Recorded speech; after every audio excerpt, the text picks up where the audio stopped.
ශ්‍රී ලංකාවේ අපි හැමෝ මාදර කර අපේ නිලි රැජින මාලි ෆොන්සේකා මහත්මිය තමන්ගේ අවසාන කාලය ගෙවුණේ චන්දිකනානයක් කාර අපේ රංගන ශිල්පිය එක්ක.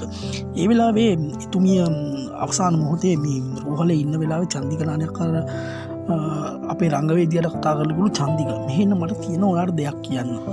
චන්දික විජයයි මම අතර තිබුණ ලොකු බැඳීම. ඒ බැඳීම අපි දෙන්න ආදරයකට පෙරළුන්නේ. විජය නිතරම ආදරය කරේ චන්ද්‍රිකාගෙන. චන්ද්‍රිකාගේ හොඳ දේවල් තමයි විජය නිතරම මාත් එක්ක කිව්වේ. මමත් ඒකට හරි ආස කළේ විජය හොඳ දෙයක් කරනවට. අගය කළා. ඒ හින්දා චන්දික ඇත්තටම විජය ආදරය කළේ මට නෙවෙයි චන්ද්‍රිකාට.